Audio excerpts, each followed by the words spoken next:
the logistics were not in place. So we got to know very late that we have to bring the device and get it launched. So what we decided is we put it in our car and drove all the way from Hyderabad to Delhi. Wow. I am Habib. I'm the founder and CEO of a company called Beable Health. I'm pretty sure that there would be some really awesome user feedback. There was this one incident with your family member that triggered. So COVID came in between, so our study got paused. But after that, with Manipal, we had a tie-up. So when I was joining my engineering, he told me one thing: Habib, whatever you are today is because of the blessings of so many people. And whatever you are going to do in the future, make sure you take the blessings of people. Now, there's a very interesting question as to why does tech have to come into the clinics?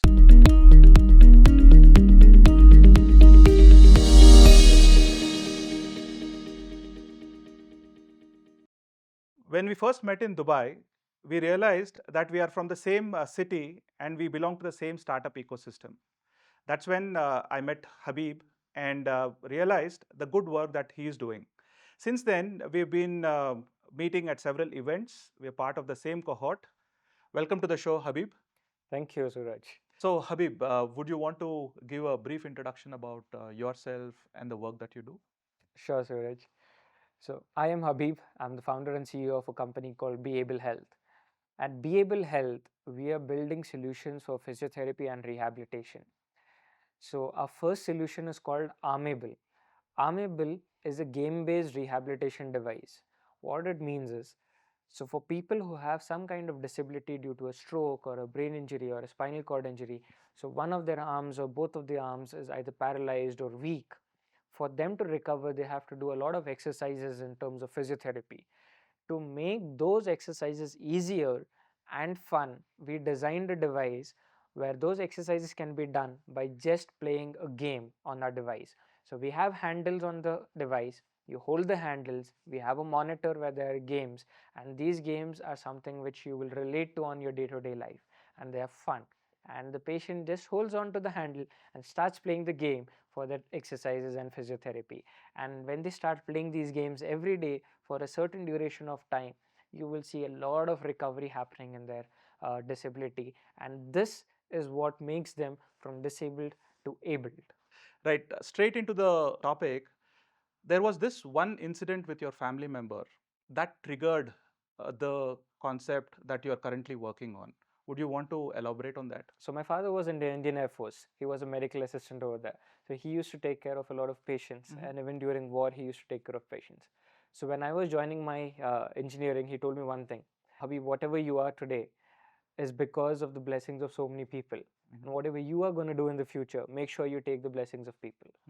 And that gave me a lot of thought. So I was very passionate about robotics and mechanical engineering, and then I changed my subject and I went into biomedical.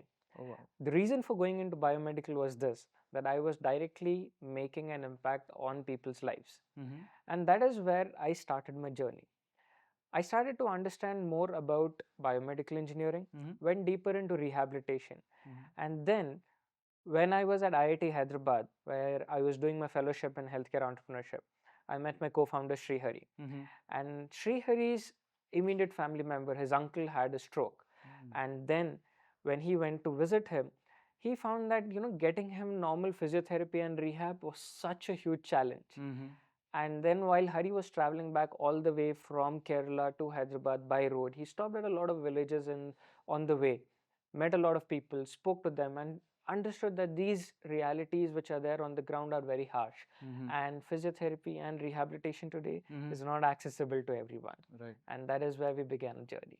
Interesting. So, you are in the assistive tech space, or is it health tech? I mean, how would you classify your invention? So to classify it, so we are basically in medtech. Uh, in that, there's a subcategory called rehabilitation. Okay. So we are into rehabilitation. Assistive technology is a subset of rehabilitation engineering. Absolutely. So we also work on assistive tech, but our major focus is on rehab. Super. Can you now elaborate on what exactly is the product and what do you do to help your patients? So in India, there's a very interesting statistic, and it is also alarming. So they say India is now at a stage where it might have a stroke epidemic, right? So that is the number of strokes we are having every year. There are close to 18 lakh strokes every year in India, Okay. right? And stroke is just one of the diseases which we are talking about. Then you have traumatic brain injuries, which are due to road traffic accidents or any such other incidents which affect the brain. So only when I'm talking about stroke and traumatic brain injury, we are talking about 36 lakh patients every year who are affected by this, right? Now, out of those people, you have close to 60% who have a disability after this, Okay. right? So And you're saying they don't recover fully? they don't recover. So even in a stroke, if it's a minor stroke, which is called a TIA, you recover within 24 to 48 hours. Okay. But then there are a majority of strokes where you get disabled, Okay. right? And even in a traumatic brain injury, there are cases where you would get disabled, or there are places where for you to recover, you need a lot of rehab. And rehab is painful. Yeah. Okay, it is a long, excruciating journey, right? And it has to take care of the person's willpower, the finances, all of these things come in place for a person to go through that whole journey. Right. So that is where we step in. Okay. So what we've found out that, there are some very interesting facts. Firstly, when there's a brain injury, right, your brain, the neurons in that region, they die, right? So they cannot come back to life.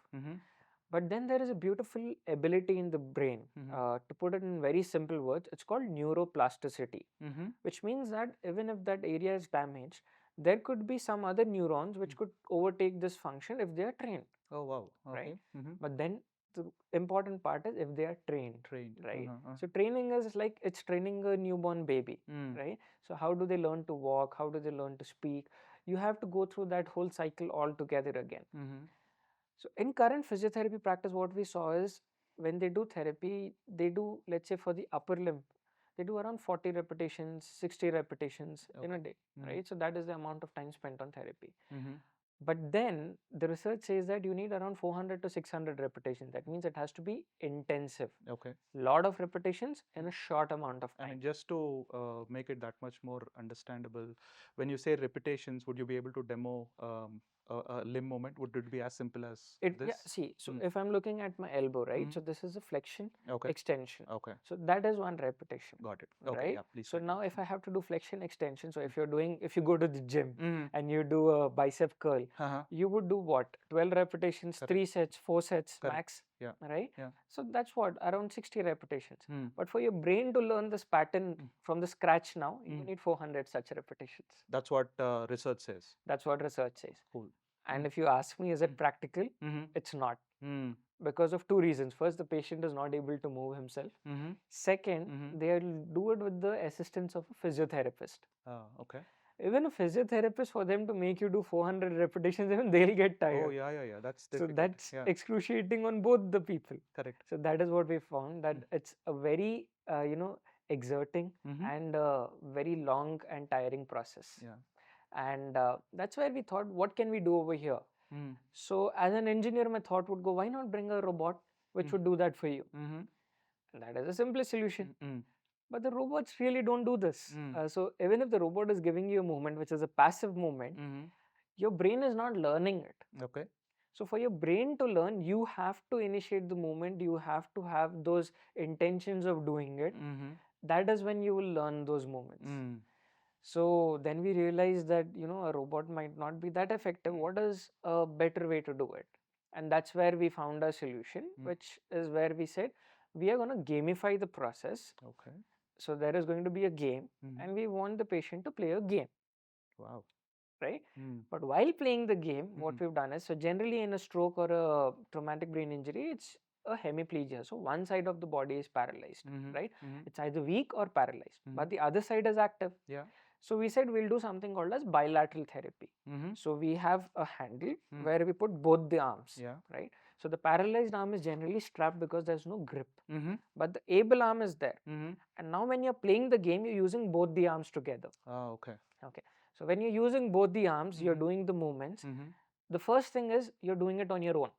So there's no one else helping you, right? the movements, because of the game, it gets triggered, so you're automatically, so we have a game which is like a killing a mosquito. So you have those mosquito bats, right? So we have that on screen, and when it goes, it does that kind of a thing. So we're using that. Yeah. So everyone knows when there's a mosquito and you have a bat, you got to go kill it. Correct. So that's instinctive. Okay. So those are the games, right? Okay. So you automatically start moving towards the mosquito, and once you see one mosquito is killed and you get a vibration feeling, automatically go to the next one. Right. And that So starts as you keep moving it on a physical device, that gets it seen gets in seen on the screen on the and gaming platform. awesome, Right? awesome. So now there's an integration of a hardware with a gaming interface. So now I understand the time that you said a robo may not be able to do the job primarily because it will be all mechanical. I mean, the robo would just go do Yes. lifting and then doing stuff like that. Yeah. Whereas here, the intent that you mentioned, that also comes into play, the will to do it, all that human elements come into play. Human elements come and then into they go ahead with the rehab. Yes. Awesome, awesome solution. And when they do this over a certain period of time, Mhm. firstly, the first thing is when they actually see the first movement happening from the stage where nothing was moving, it sparks, you know, a new level of confidence in them. Okay. And that is more than enough to give them the will to continue in therapy. Oh, wow. And that solves half of the problem, because a lot of people drop out of therapy because they don't see immediate results. Right? Wow. So now we are able to get that in place. And the moment a person is able to see, you know what, if I just do this much, I'm able to move this. That confidence that I'm not dependent on anyone right now is phenomenal. And that, you know, triggers a very positive cycle within them, that, you know, they can get recovered, they can get healed, and their willpower changes, and they are now able to, you know, cooperate with what their regular physiotherapy also is. And that gives a lot of confidence to the therapist, to the patient, to the family members. And it's a very, very positive environment that gets created. Super. Sounds like a great solution, Habib. So I'm pretty sure that there would be some really awesome user feedback. So would you want to talk about a few? Well, so when we started our design of a product, right? So we had a lot of iterations. So we would always, you know, make changes to the device, go to the patients, therapists, get the feedback. So during this, we had a few cases. So we were at a center in Sangareddy because IIT was at Sangareddy's. We found a close by center. So that was called Sahara Rehabilitation Center. So we went over there with our device, and the first incident, so when we had to make a change, so we took away the device for a day, right? And the next day when we came, I mean, we were a bit late, and all the patients who used our device, they were very angry. Like, where is the device? Why is it not here? We wanted to do this. Oh, wow. And we were shocked. I mean, we were shocked. First thing, we didn't think that it would make that much of a difference if we take it out for a day, right? And these people really liked, they enjoyed doing what they're doing, and they saw results in that. And that is why they would come to therapy regularly. And when they came and they didn't see the device, they were really frustrated with that. So that was the first instance where we saw that, you know, this is something people want. Okay. And the second thing, so there was a person called Dashrath, and we have his case study on our website as well. So Dashrath had a stroke. It was a hemorrhagic stroke, and then they had a surgery, which is a craniotomy done. And he was using our device. He used it for 15 days, and he did a lot of improvement. And we saw within the first 3-4 days, his body language changed, his confidence changed, and around the 10th day or so, he was able to, you know, from a completely paretic arm where there was no movement at all, he was now able to, you know, grip a ball and lift it up. Oh, wow. In And 10 that days. was in 10 days. And that was an eye opener for us. We wouldn't say everything was because of our device. Our device played a role in that. He did his therapy, and all those things came together and gave those results. Wonderful. And that was surprising for us. Wonderful. It gave a lot of confidence. Right? And like this, we have a lot of small stories of different patients with different conditions. Some with a brain injury, some post an accident, some post a stroke, some post a spinal cord injury. We have even patients who used our device post a knee surgery. Now you would be surprising, we have a device for upper limb, and how is someone post knee surgery using it? But therapists were innovative enough to turn around and say, listen, we'll make you stand with the device so that you balance and use it. And these are things we never thought of. Correct. So these kind of use cases which we never thought of gave us a lot of confidence, and, you know, made us work so hard that every single day is so crucial for us that we believe in our organization that if we slow down today, we are dealing someone else's recovery, and we move forward with that drive. Oh, okay. Phenomenal, phenomenal. So that leads me to the next question, which is around studies and assessments and things like that, because we often get asked that by our customers. Hey, you're teaching, what is the improvement? Are you assessing the improvements? Things like that. So I'm pretty sure you would have done studies yourself. So would you want to talk about that? So in medtech, Mm-hmm. it is very important that you produce a device which is safe Mm-hmm. and efficient, Mm-hmm. right? So as a medical device, we have a very high level of standards which we need to follow Mm-hmm. from the perspective of how you're engineering and manufacturing that device. Okay. So that is our primary thing, to ensure that there's no harm caused to a patient. Mm-hmm. The second thing is, when you're innovating a new solution, Mm-hmm. you need to prove that it works. Mm. Okay, Correct. either it is comparable to what the existing practice is, Mhm. if not better. Yeah. At least you need to show that. Mm-hmm. So we had to do our study. So COVID came in between, so our study got paused. Mm-hmm. But after that, with Manipal, we had a tie-up, Mm-hmm. and they took up our study independently, Mm-hmm. right? So we gave them our device, and we said, you guys turn around and tell whether this is effective or not. Okay. And they went ahead, they designed a very beautiful study. They did a RCT, which is a randomized control trial, a very high level of evidence. Yeah. So they designed an RCT, they took 4 centers across India, they put our devices over there. Wow. They screened close to 900 plus patients. Wow.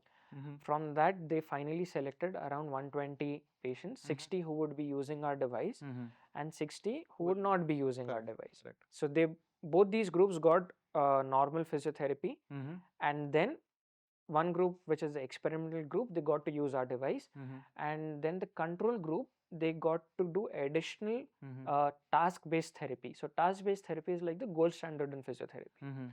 So that is how we did the comparison. Okay. And post the study, when the results came out, so we never got to know the results till the results got published. Oh. So Wow. till that time, we were kept like we were blinded. We had no idea what is happening. So when the results got published, they sent us the link of the journal, and they said these are the results. And when we went through the whole study, we found, so there were 2 scales. One is called Fugl-Meyer and one is called ARAT. And there was phenomenal improvement on both the scales. Oh. Right. Wow. And Fugl-Meyer's was where we had within the intervention of the study. So they did 2 weeks of intervention. 2 weeks is when they had to use the device. So they looked at what was the status of the patient on day 0, then post 2 weeks, and then they did a follow-up 1 month later to see how the results were. And both post 2 weeks and even after a month, we found phenomenal results, and the results sustained. So what we say is, in Fugl-Meyer, we are at least 22% better than the traditional task-based therapy. And in ARAT, we got a score where we were at least 39% better. Oh. Wow. And that is phenomenal. That's phenomenal, yeah. For 2 reasons. We compared with what are all the other robotic devices out there in the market, and we saw that we were better than them. One, in terms of the number of people we've done the study with. Second, the kind of evidence we've generated. Third, in terms of costing. So we are way below what they cost. Wow. And now to give a solution which is cheaper, better, and faster, which was a dream for us, came alive. Oh, superb, superb. This is I mean, this people need to know more about this, especially the study, because I mean that will help them in their decision making. I mean, um, great story there. So, Habib, you are saying you have this solution in hand that is helping a lot of your patients. I believe you have got a patent in India. And then more recently, you want to share about the Europe patent as well? Yes. So when we started the solution 2017, we filed for our patents. We got our Indian patent granted. We got a US patent granted. Wow. And we also got a European patent granted. Super. I mean, you're all set, so We're to all speak. set. Right. So, but again, there could be a lot of reasons or a lot of things that would run in people's minds about, for example, a physiotherapist might feel, will it take away my job? So, I mean, what do you say about that? That's something very interesting. So a lot of physiotherapists, So there's a new generation of physiotherapists who's very tech savvy. There's another generation who's explored tech and is now using tech very selectively. So with how AI has now come into lives, they say if AI will not replace you, but the people using AI will replace you. Correct. Right? In a similar way, what we believe is in physiotherapy, if you do not use tech, I mean, tech will not replace you, but people who use tech, the therapists who use tech, will obviously overtake your practice. So that is what we believe. So now there's a very interesting question as to why does tech have to come into the clinics, right? So the answer is very simple. You, as a physiotherapist, the number of patients that you have out there that you need to see, the ratio is alarming. So there's like one physiotherapist for around 17,000 patients, right? So that is the load which is there. Yeah. How are you going to reach out to all of these? You cannot do all 17,000 patients on your own on one day, right? So that is where you need tools which can help augment your practice, right? And which can help deliver what you want effectively and uniformly for all patients. Correct. And that is where tech comes to support therapists, right? And it's like a tool. So today, if you want to navigate from one place to another, you would use Google Maps, right? So it helps you go there faster and in a more efficient way. In a similar way, what we say is these tech which we are developing will never replace a therapist. Even the AI which we have has a disclaimer saying that at the end of the day, you need a therapist to certify what we are saying. You cannot just trust us. Okay. So the message is clear. Message is very clear. So you don't have to worry about your jobs. It's not going anywhere. not You will going only anywhere. going to be that much more efficient and be able to address a lot more patients. Exactly. Super. Again, if you look from a purchaser point of view, I mean, you would want a lot of features stacked in at a relatively low rate, low price point. I mean, what do you have to say about that? Everyone wants everything, right? Yeah, that's And what we say is, as technologists, we can give you everything, but everything comes at a price. correct. So the question is, who's willing to pay the price, Correct. right? So every device which is there will have its own drawbacks. It cannot give everything in one single thing. So that's where you need multiple solutions. The human body is so complex that we cannot engineer everything according to the human body. It's not possible at this stage. Uh, it is possible if I have a $1 billion project, right? So if the physiotherapy community, the clinicians, turn around and say that, listen, we really want to build solutions along with technologists, and when we join hands together, we will be able to do wonders. Okay. And when there is a mass adoption of these products, that is when the prices will come down. So for every technology, there is a huge investment required to start building solutions, and then when there's a mass adoption for those solutions, that's when the prices will come down. Okay. So even for our device today, it's priced at a relatively higher cost because the number of people who take up our device are very few. As we are going to penetrate the market, as we reach larger numbers at scale, obviously the costs will come down. Absolutely. And that is where we are heading towards. Absolutely. Right, Habib. So anything to do with devices, with hardware, software, the general question would be: is that would there be a effective sales and support, after sales support, basically? How do you address that? Well, so the first thing which we've done in our organization is when we design our product, we ensure that there is minimum breakdown. That is the first step which we had to think about. The second thing is, even if there's a breakdown, how can we solve it immediately? Okay. So let's say I have a device, let's say in Chhattisgarh, and I'm in Hyderabad. How do I solve that problem? So what we do is we have a system in place where we get a message saying that there's a problem. Within 5 to 10 minutes is where a call goes to them, and we try to identify and diagnose what the problem is. Okay. 99% of the time, it's resolved in 15 minutes Oh wow. Okay. on call, right? Now, the very rare cases where it doesn't get resolved on call, we have a dedicated team which will go over to them. Okay. Most likely in 24 hours, we are there on your site. We sit over there and solve your problem, and it gets done probably within an hour or so of service time. Yeah. So that's how we are addressing. We've realized this problem by being on the field with people where a lot of people have invested crores of rupees in, imported equipment, and then they have to wait, a week to 2 weeks for their technician to come down. Correct. And we saw that as a major pain for these clinics and therapists.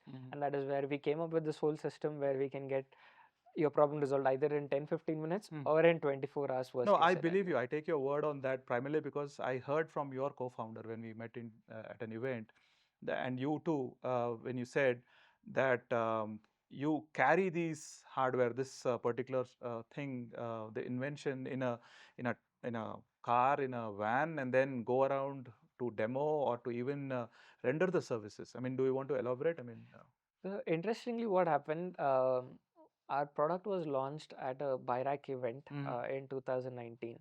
Uh, so the logistics were not in place. So we got to know very late that we have to bring the device and get it launched.